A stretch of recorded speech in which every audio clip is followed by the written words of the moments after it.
देखो, कुछ चीजें ना दिमाग से करनी पड़ती जो काशवी नहीं कर सकती। आज संदूक की चाबी मिलने के बाद काशवी ने अपनी दादी से पूछा, दादी के बाद चाचा चाची से पूछा।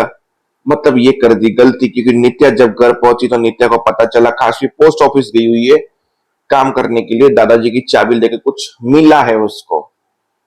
और नित्या ने क्या किया, फोन किया शर्मा को, बोला 3 पोस्ट ऑफिस है, तीनों पोस्ट ऑफिस में गुंडे भेज दो, क्योंकि काशी उस पोस्ट ऑफिस से जिंदा वापस नहीं आनी चाहिए। जरूर पड़े तो खत्म कर देना, मार देना, क्योंकि हमारा राज बाहर आने वाला है।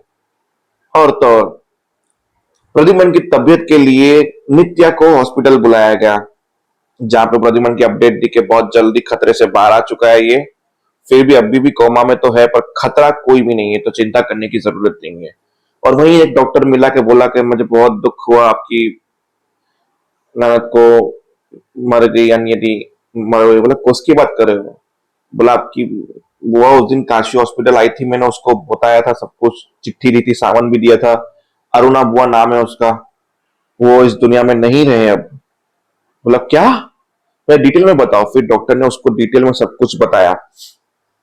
फिर नित्या को लाइट हुआ कि जरूर उस अरुणा बुआ ने मरते मरते कुछ न कुछ काशी को बताया होगा।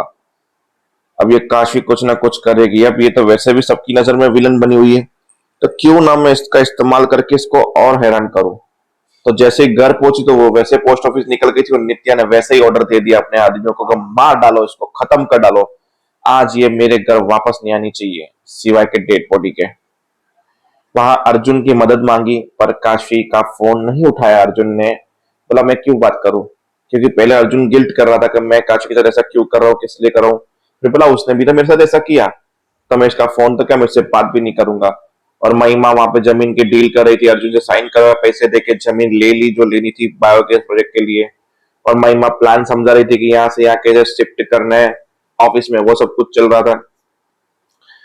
अब वो लोग तो पोस्ट ऑफिस पहुंचने के बाद तीसरे पोस्ट ऑफिस में पहुंची, पता चला ये चाबी यहाँ की, पर वहां पर जो एक लेडी थी वो थी प्रेग्नेंट। बोला चलो जाते जाते आपका काम करते ही जाती हूँ, वैसे भी टाइम तो ओवर हो चुका है। बोला थैंक यू। फिर गई तो उस लड़की को पेन शुरू हो गया। बोला अभी तो डेट नहीं आई, उससे पहले ही पेन कैसे शुरू हो गया ये। फिर उसको लेटाया, मदद मांगी सिटी हॉस्पिटल वालों से, तो बोला कि अभी एम्बुलेंस कोई नहीं, क्योंकि हाईवे पे एक एक्सीडेंट हुआ है, तो सारी एम्बुलेंस वहां पर गई हुई है, अभी कोई एम्बुलेंस अवेलेबल नहीं, आप यहाँ पे लेकर आइए, हम ट्रीटमेंट शुरू करवा देंगे। बोला मैं लेकर आ सकती तो वहां पे लेके आती। फिर सारे हॉस्पिटल में फोन लगाया, सारे हॉस्पिटल में आज ही एम्बुलेंस नहीं थी। सोचने वाली बात है। अब वो प्रेग्नेंट लेडी को, काशी को बचाना है, और चाबी डाल दी काशी ने अपने पर्स में, कि बोला मैं अब बाद में देखूंगी, पहले इसकी मदद कर लेती हूँ। अब काशी वहां से निकले उससे पहले माता जी भी थी वहां पे। बोला माता जी के ऊपर विश्वास रखो, चाहे माता जी बोलो कुछ नहीं होगा।